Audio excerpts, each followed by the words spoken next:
Hello, everybody, and welcome to Backstage Gaming, dramatic takes on your favorite games. I'm Chris. And I'm Dylan. And we're here to talk about games, storytelling, and we're gonna sort of sidestep this week. We have a history. We've sort of established ourselves as one of the things that we really love to talk about is all the ways that games tell their stories in the less obvious ways. The way that things like mechanics and framing devices and setting and all that kind of stuff can help to inform how the game is telling the story to the player. This week, it's going to be all about words. We're going to be talking about dialogue, narration, text-based exposition, maybe even some cutscene type stuff, like all of the things in game storytelling that is a little bit less unique to it, but the ways in which it's used differently, if that makes any kind of sense. Is that about right, Dylan? Yeah. Everybody loves words. As Shakespeare once said, words, words, words. So that was terrible, but anyway. If y'all can't tell, this is a morning cast. Yep, I don't know if we're any back of that at was... our Randy best. I wouldn't... jet-lagged edition. Yeah, Dylan just got back from vacation. Yeah, my family went on a vacation to California, and I was there for like 5 or 6 days, and I just got back last night at 1. So, woo! Yeah, we're throwing Dylan into the deep end, but hopefully he'll be able to channel some of that manic sleepy boy energy, and we'll shake him around and we'll see what falls out. Fuck you. I love you. I don't know why that prompted a fuck you. It didn't, but like I was gonna lean into that manic sleepy boy energy. That's fair. I love it. But anyway, so we're talking about how games use things like dialogue, narration, exposition, all that kind of stuff. The best example of this and the easiest like pull that I could think of is there was the whole genre back in really the heyday was the 90s of the point and click adventure game. Things like Grim Fandango, which we've talked about on the show before, Monkey Island. There was a very, very good and very, very well-written Discworld adventure game that I played a lot as a kid based in the Discworld fantasy setting created by Terry Pratchett, and it was hilarious, and one of the reasons that I was introduced to Terry Pratchett at a very young age. But all of these games are defined by being much more about their story than they are about gameplay. I kind of joked about this in the episode about flashbulb games when I was talking about Grim Fandango, but a lot of the gameplay in adventure games kind of boils down to like, find the hose to give to Old Man Jenkins so he'll give you his cat, so you can put his cat next to the mouse hole, so you can catch the mouse, so you can get the mouse trap, so you can put the mouse trap underneath on the police officer's chair so that the police officer will run away, so you can pick up his keys, so you can open the cell door, so you can free the convict, so you and the convict can run away together. I was making that up completely, but that's about as logically consistent as most adventure game like gameplay gets to. Mm-hmm. But in addition to just like, you know, combing your screen for the pixel you can click on to be like, there's the gardening hose I need, they also feature a lot of dialogue and a lot of conversations and a lot of like conversation trees that you kind of have to go down to occasionally, like rather than, you know, strictly gameplay things like use cake on man, they sometimes involve like use your intelligence and have a conversation with man, and like Rarely. More typically, rather than use intelligence, it would be click through all possible permutations of dialogue tree on man. Does Monkey Island, is that the origin of the insult contest? I think so, in all honesty. For people who don't know, in the Monkey Island games, and I think it was parodied in Sly 3, there's this thing where like you have to insult another pirate, and you have to keep choosing like fresh phrases or else you fail the minigame. It's interesting, it's fun. It's a lot of fun.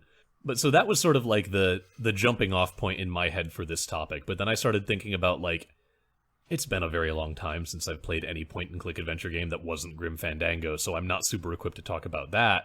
But there are a lot of games that I've been playing within the last few years that engage with language and engage with dialogue in a similar and interesting way. And the first one that comes to my mind is a game that came out a couple years ago called Subsurface Circular. It was made by a guy named Mike Bithell, whose previous best-known game was a game called Thomas Was Alone, which is a very charming indie platformer that you should totally check out. Subsurface Circular is a game set in the same world as Thomas Was Alone, which you find out in some very like clever little nods in the dialogue. But in this game, you are a robot. You are an investigation, like, police robot. And your beat is the train car you are sitting on. You cannot leave the train car you're sitting on. But you find out that there's some kind of mystery going on. And the entire game is you having conversations with the people that get on the train to try and figure out what's happening from the context clues that they are able to give you. And it's so good and so well written, and one of the most creative kind of modern takes on the adventure game that I've ever played. It's just, it's all dialogue trees, and it's all like you figuring out what the right questions to ask are. And as the game goes on, it gets more complex, where like you'll need to get information. Like you might come to a dead end in a dialogue tree with one of the robots that can be unlocked. And you need to like talk to another robot and get the right topic. Oh, that's so cool. So like you'll run into a dead end where it's like, well, that's all that you have to offer on that conversational topic. But then in talking with another one of the robots, you might stumble upon a piece of information that you can then take back to that first robot. And it's like, it's still in some way it feels like an adventure game or a JRPG formula, but like trimming the fat because you're all in this one concentrated space. Exactly. And it's a quick game. I think I played it all in 1 hour and a half, 2 hour session. It's not super long, but it's really creative. It was a really cool take on the dialogue puzzle as a gameplay model, and the thoughtfulness of it. I hadn't seen an adventure game come out that was doing something different in years. Because most adventure games, even the ones that are like indie games that are coming out now, are like homages to exactly the older. Yeah, that makes sense. And this felt like very much its own thing. It also features some incredible music and some really cool looking robot design. So I highly recommend it. But that was sort of like another like catalyst point for me on this episode of like, games can do really cool things with dialogue. Chris, this is like kind of a wild tangent, but still related to the topic. I wasn't expecting to talk about this, but like something about you talking about this other game just kind of sprang it up. Way back when I was in high school. Okay, so first of all, I still haven't played Earthbound. I've made it to like the 3rd town, but for whatever reason, the game doesn't hold my interest. I think it's a fine game. Anyway, I played a ROM hack of Earthbound. I think it was called Hyperbound, and it was this really fascinating ROM hack of Earthbound in which like the story was completely changed. I think the environment was kind of remixed. You have a different starting point, and you are in this... So the basic premise of the game is that you wake up in a hospital, and you just recovered from some like life-threatening condition, but you have no one to pick you up, and you have no memory of who you are. So the entire basis of the game is to go around the game world, talking to various NPCs and collecting key items to try and get an idea of who you were and what you need to do to get your memories back. Because when you agree to... There's some... It's been years since I've played this game, but there's some sort of device, I believe, that is supposed to give you your memories back, but it's like a maze, and the more information you get in the real world, the more the fake points in the maze are walled off. That's rad. It's really cool. And so you're just going around and you're talking, and from the dialogue, you are led to your home, where your parents live, although they're not currently there. I think they're on vacation or something. You learn that you are a college student, and you went to this one college university, and you like to frequent this pizza parlor. It's really cool. I wish I had this game fresher in my memory, but that's rad though. I thought it was a really cool experience. Even if you're not into RPGs, there's no RPG battle system. Download Hyperbound.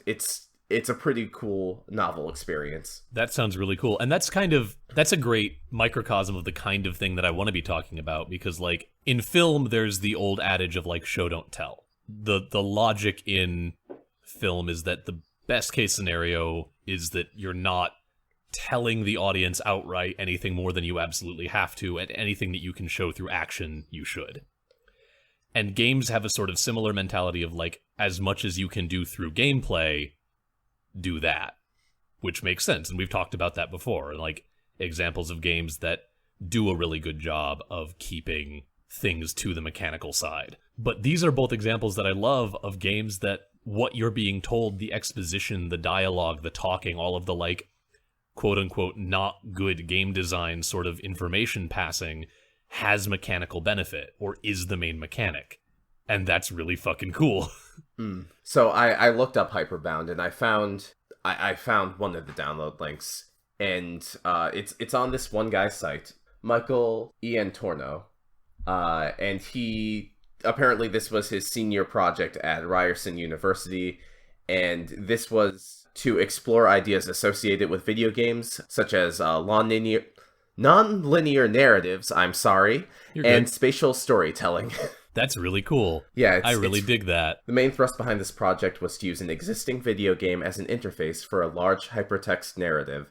By exploring, getting lost, and discovering secret paths within the narrative, the user uncovers information that will affect the outcome of an unfolding story. It's really cool. I think even if you're not like into RPGs, you should check it out. That's dope as hell. I need to play that. Honestly, Dylan, I'm gonna lob the ball back into your court.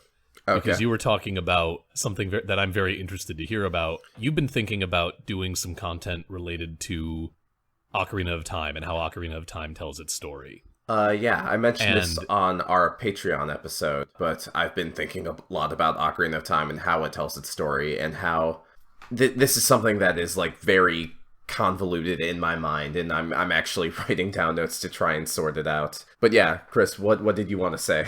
Well, in particular, Link from The Legend of Zelda is famously a silent protagonist.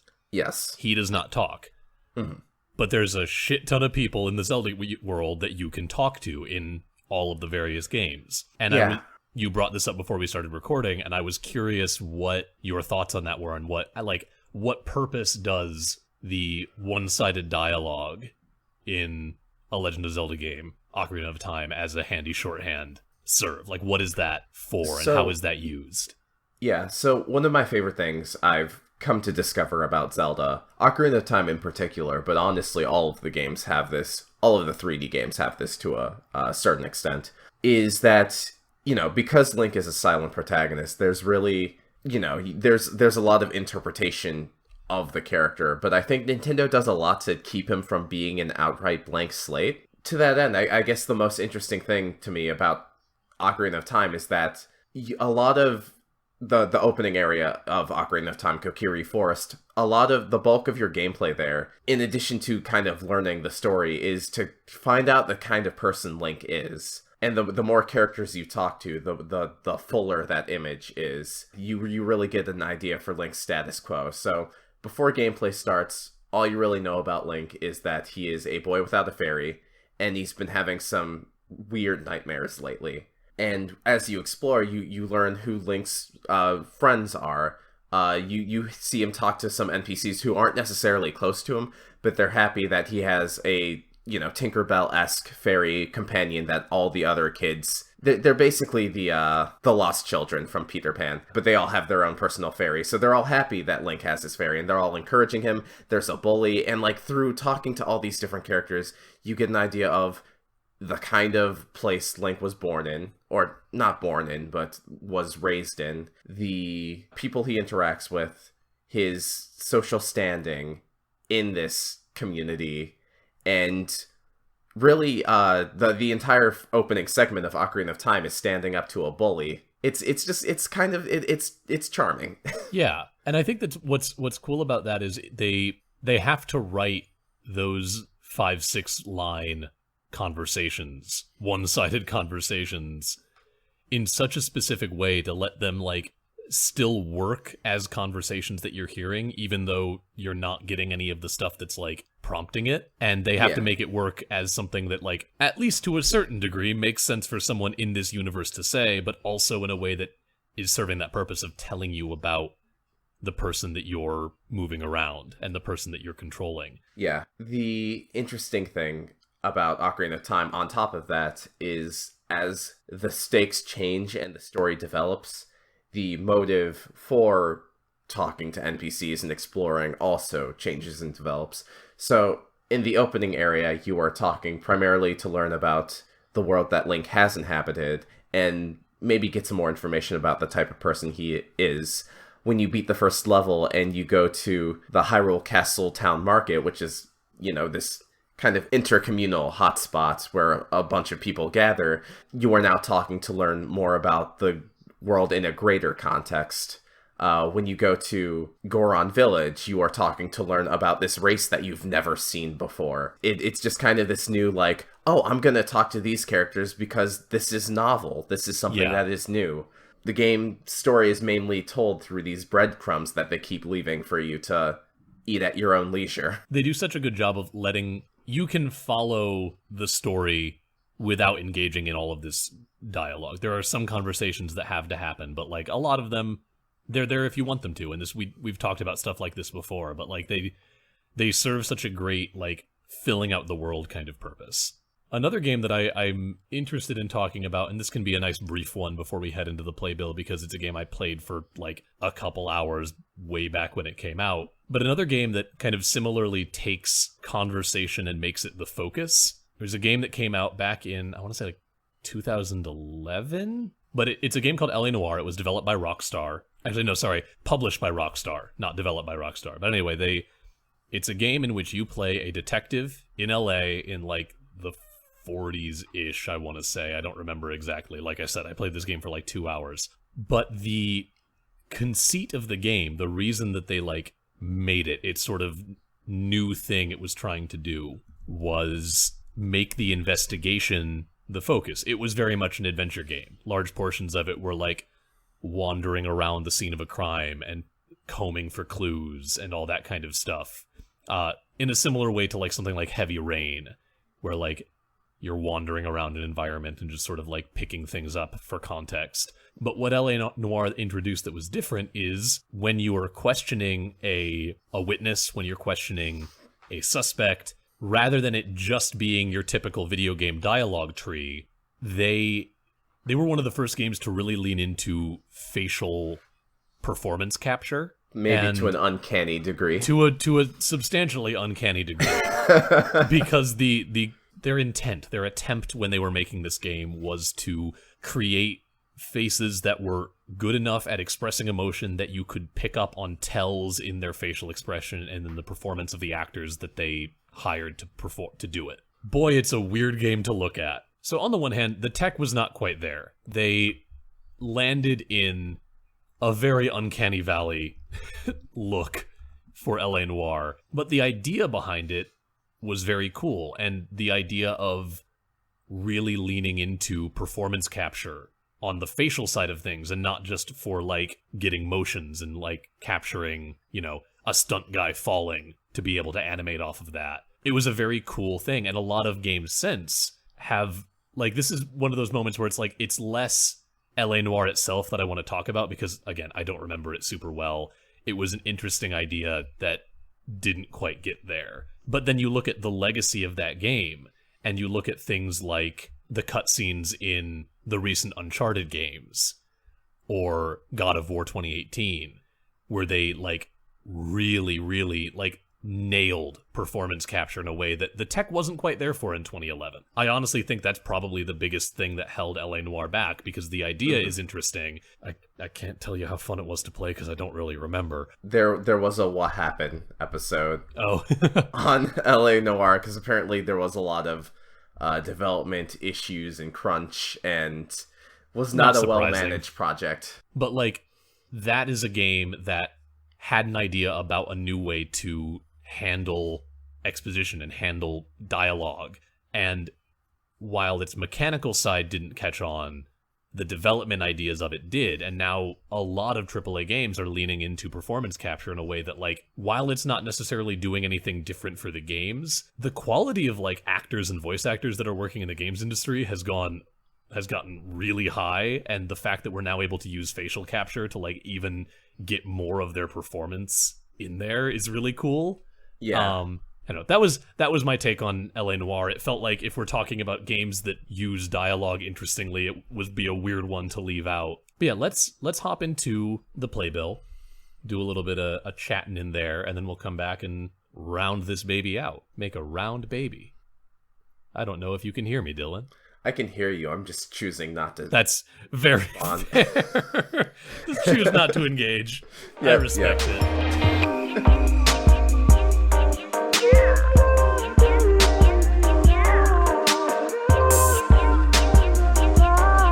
Hey, Dylan. Yeah, what's up, Chris? I like giant robots. You dig giant robots. We dig giant robots. Chicks dig giant robots? Nice. Nah. Everyone, I guess we're also plugging for mid-2000s hidden gem Megas XLR, but gotta ask Coop when we're watching that on our podcast. Oh my God, dude, do you remember please. Macross? Oh my God, please. Anyway, tell us about Dude You Remember Macross. Yeah, so Dude You Remember Macross is a podcast where I talk with Chris and our friend. God, it's so hard to talk today. Gentleman and Scholar Coop, not a Dojin character. You couldn't leave well enough alone. I had to open the wound one more time.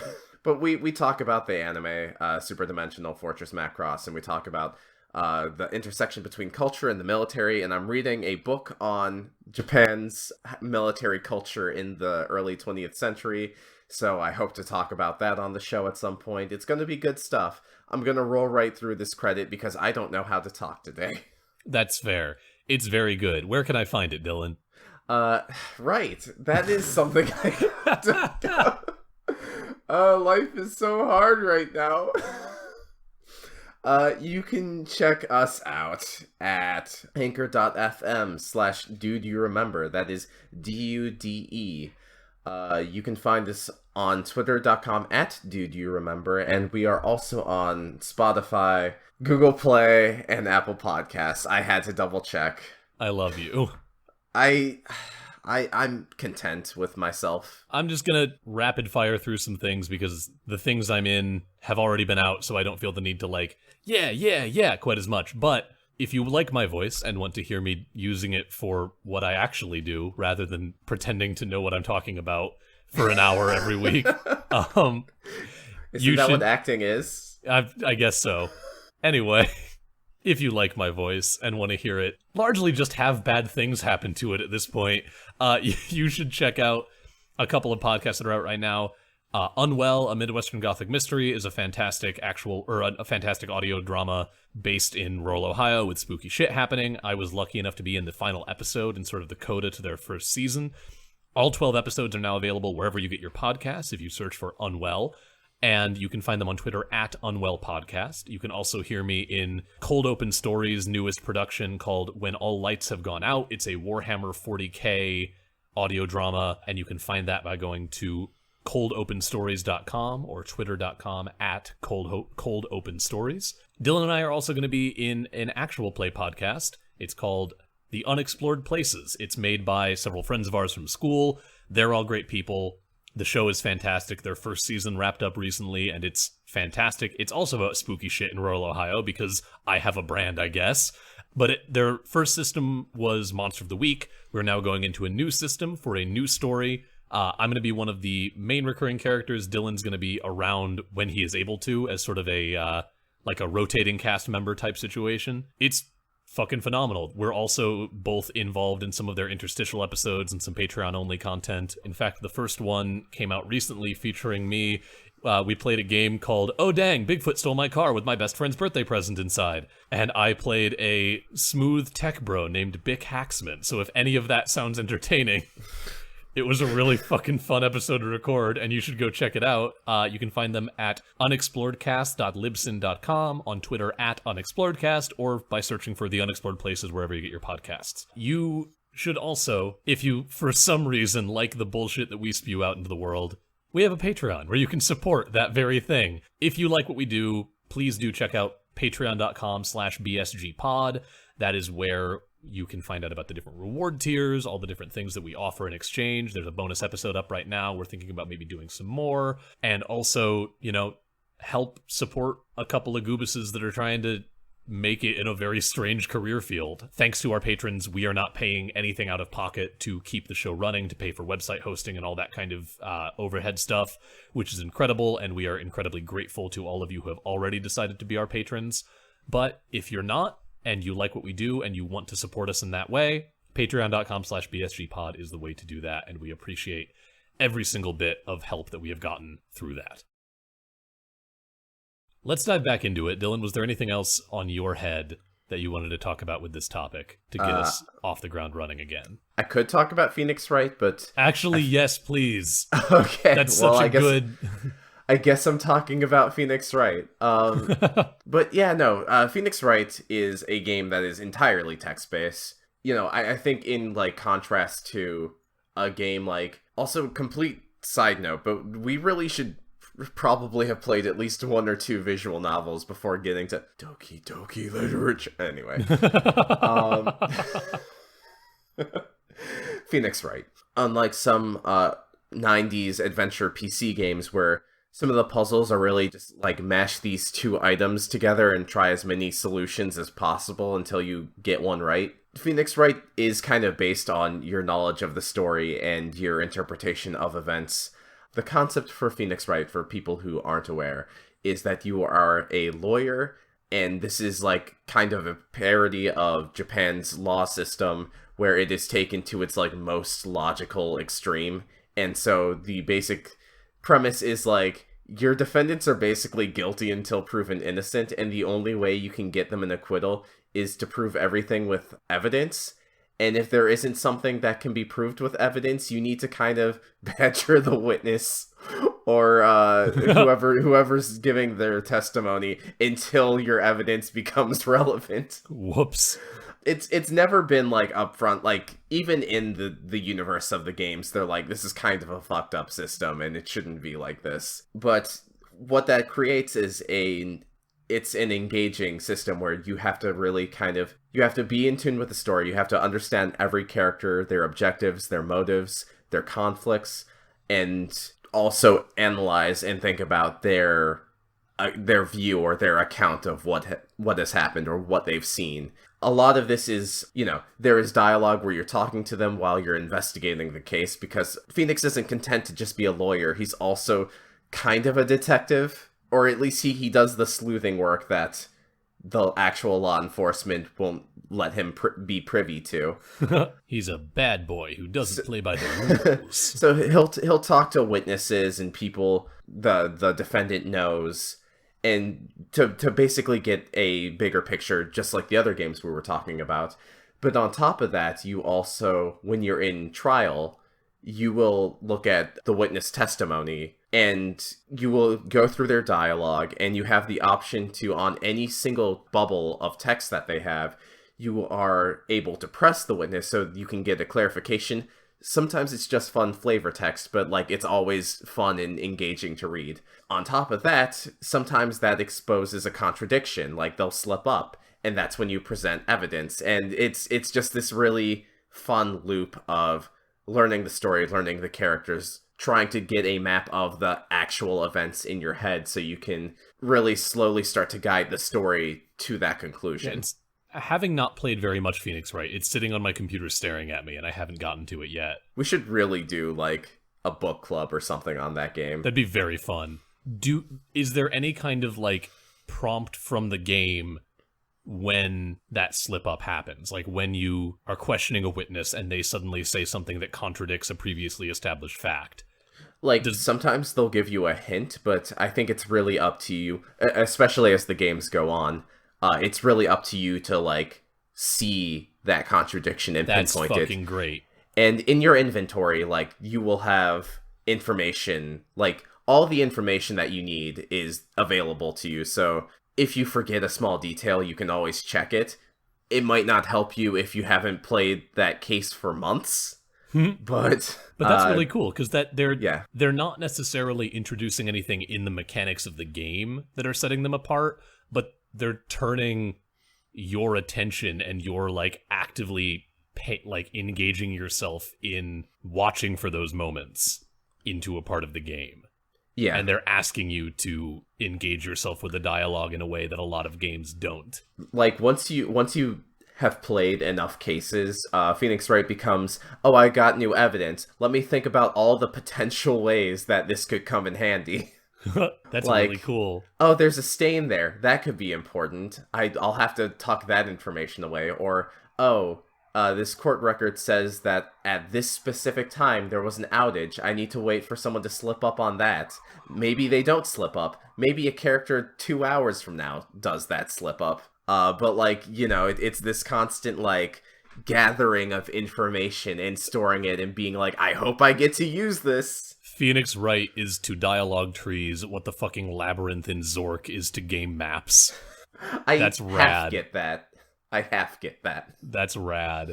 We've hit on a lot of, like, the interesting things I can think of. I just want to shout out real quick before we wrap up a couple of games that have just done interesting things with their dialogue or with the way that they present exposition. One of them I want to talk about is a game called Bastion. Bastion came out a real fucking long time ago at this point, which makes me feel very old. Yeah, Bastion also released in 2011, and it's a very fun game. It's from Supergiant Games, who are also notable for Transistor, Pyre. I feel like they put out another game recently that I can't think of offhand. But they make a lot of, like, very charming, aesthetically kind of unique indie games. And Bastion is a sort of isometric brawler sort of game. You wander around and beat things up, and there's, like, some very mild platforming elements, but, like, pretty minimal.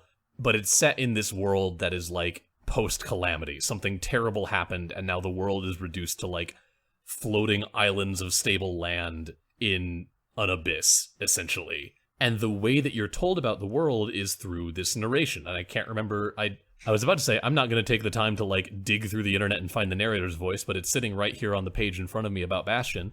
Amazing. Narrated by an actor named Logan Cunningham. And it's, for one thing, his performance is incredible. He has this great, deep, raspy, like, all of his lines are delivered with this sort of gravitas of, like, the dude abides. Yeah, honestly, very much like that. It's the Big Lebowski narrator. Yeah.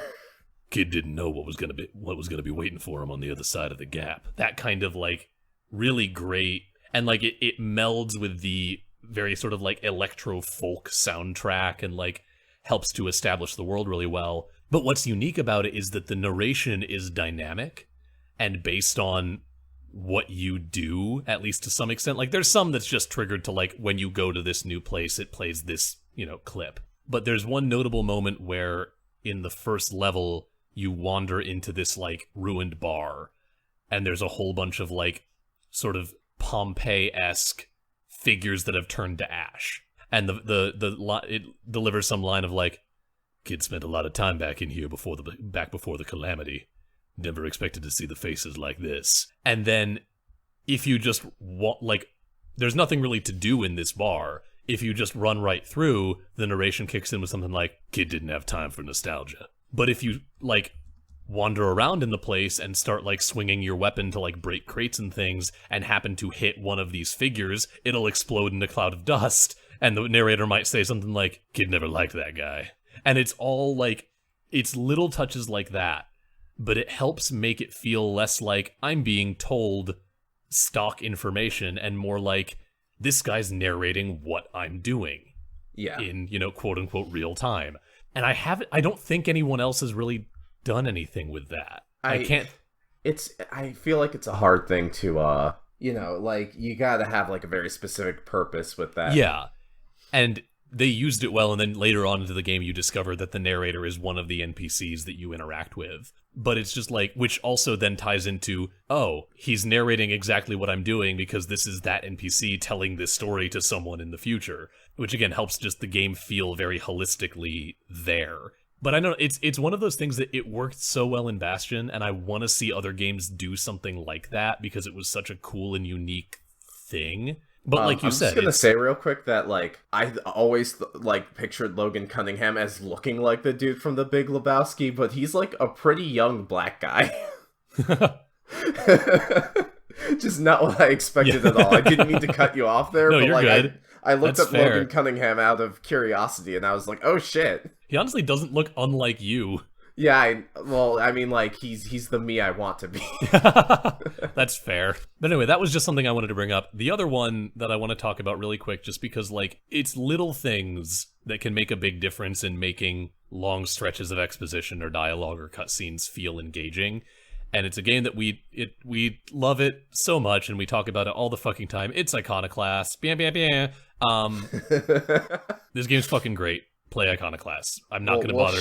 We'll shill Iconoclast till the end of the earth. It's fucking true, and it deserves it. But Iconoclast, as we've discussed before, it's a game in which you play a silent protagonist named Robin, who is a mechanic, and she's, to put it the most simply I can, she's trying to fix shit. And there's a lot of shit that's broken. Yeah. That might be the most apt summary of the game. And a lot of people that are broken. But there's a lot of... Iconoclast is all text-based. There's no voiceover, there's no voice acting, but it is the most dynamic text-based dialogue I've ever seen. Characters interrupt each other, and so there will be points where, rather than you having control of like, I got all of that information, hit the A button, next screen, please. There'll be moments where, like, you're doing that for a while, and then a character starts to say something, and then that dialogue box gets, like, punched out of the way by another box from another person, faster than you have time to read it, because that character's interrupting, and they want it to feel like an interruption. Whereas another game might have it, like, you know, get to, now I don't know about all that, and then, like, the double hyphen. Iconoclast takes control of the dialogue away from you for the sake of performance. Mm-hmm. And caring about performance in an entirely text-based dialogue game is insane. Like, that's nutty, and it's so cool. And, like, that's the example that's most readily in my head, but there's other things I've played that the other game games that have done that, but I think what makes Iconoclast so fun and so emotive is how much it does that and the degree to which it does it. Yeah. There are similar moments in another of my favorite game series, Paper Mario. Yeah. Famously, there's a section in Paper Mario where, in order to progress the story, you have to do this side quest involving this pair of, like, newlyweds. The final, like, dialogue interaction between them is, like, the woman's like, I'm not going to forgive you until you apologize. And he's like, but I already apologized. He's like, you're going to need to apologize 100 times. And then you need to scroll through 100 instances of this guy saying, I'm sorry. And it requires 100 button presses. It's really good. Fucking hilarious. And, like, not to say that is necessarily good game design because it grinds the thing to a halt, but it does that intentionally, and it does that with the intent of this humorous moment, and I fucking love it. It's so good. But yeah, I guess using those two as a springboard to sort of, let's thesis statement this episode. What? I know, I didn't expect to have one when we began speaking, but here we are. Okay. Games need to be engaging. Games especially, more than other media, because you have the expectation of being interacted with and of interacting with the world. Games need to be careful about how they handle dialogue, how they handle their non-interactive storytelling moments. One of the reasons that a lot of JRPGs and that a lot of games in, say, the Metal Gear Solid franchise have, like, one of their negative reputations is that they have an over-reliance on long stretches of dialogue and long cutscenes. So really what we've kind of been getting at here is just, it's very cool to see games that think about how they use their dialogue, that think about exposition, and think about ways to make it more engaging, whether it's something like Phoenix Wright that's just, you gotta be paying attention because that's the fucking game, or a well-written game that's all about dialogue trees, or if it's just, like, recognizing that you're gonna have dialogue and finding ways to make sure that it is as well done and as impactful as possible, like rise in facial performance capture, or being creative with your text-based games like Iconoclast and the Paper Mario games are, or the narration like Bastion was. It's all about, like, games need to... You don't pick up a game to watch a movie. No. You pick up a game to play a game. Even games that I love that have an over-reliance on exposition and text boxes, and I'm not going to name any names, but I feel like everyone who knows me knows what game series I'm talking about. I feel like those cutscenes are at their best when they serve a purpose and are doled out, and there has to be a balance. Yeah, they have to be punchy. They need to not overstay their welcome, because if your game is good, the player, after a certain point, the player is just going to be like, okay, but when is this going to end so I can get back to playing the game? Yeah. And these were just us talking about some examples of games that do a good job with that. That's all I really got for this week. This was probably going to be a little bit of a short and punchy one, but I still had fun. I hope you had fun, Dylan. I had fun. I hope you have fun editing this. It won't be that bad. I hope so. I love you. And I hope that you, audience, had fun listening to us talk about some games that we think are cool, some storytelling techniques that we haven't really delved into a ton recently. Yeah, this has been a good time, and it'll continue to be a good time when you join us next week on Backstage Gaming. Until then, please feel free to find us at our website, bsgpod.com, where you can find our episodes, you can find a contact form if you want to get in touch with us, you can find some info about me and Dylan, and also, wherever you get your podcast, think about leaving a rating, leaving a review, especially if you're getting it on iTunes, where, you know, they're the king of podcasts, and your iTunes rating affects your future in the realm. If it drops to 2 stars, Tim Cook shows up and shoots us, so please don't let that happen. Please, Apple, let us continue to flourish. But yeah, if you like what we're doing, dropping a rating or a review and sharing us with people that you think will find us interesting is the best way to help us grow, and we appreciate each and every one of you that does that. You should check us out on social media. You can find us on Facebook, on Twitter. Our handle is at BSG_cast. And we also have a YouTube. Leave comments. We like YouTube comment. Anyway, playing a dangerous game, Gregory. Playing a very dangerous game. That all said, though, if you want to talk about some of the ideas we talk about or suggest ideas for episodes, whatever, if you want to engage with us in any way, you should use the hashtag BSGPod. Also, huge thanks to our friend Brennan French for our key art. If you like the art that he has provided us, you should check out some of his other works at brennan-french.squarespace.com. That is BRENNEN-French.squarespace.com. You can also check him out at Instagram.com/BrennanFrenchArts. You should also go and show some love to our friend BioQuery. He is the musician behind our theme song, Sound Radio Volume 1 Instrumentality.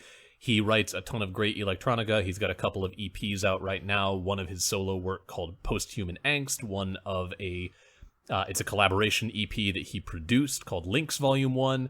And it's all fucking great. You can find him by searching for BioQuery. That's BIOQUERY on Spotify. Or by going to soundcloud.com/BioQuery. And one more time, big thank you to all of our patrons, and if you like what we're doing and want to help us do it more and do it better and grow and thrive and eat, you should go to patreon.com/bsgpod. That is where you can find all of the different reward tiers, see if there's anything that looks interesting, help us financially if you want to and if you are able to. If you're not and you don't, that's also totally cool. I get it. But if you like us and want to help us in that way, that's the way to do it. That's all I got for this week.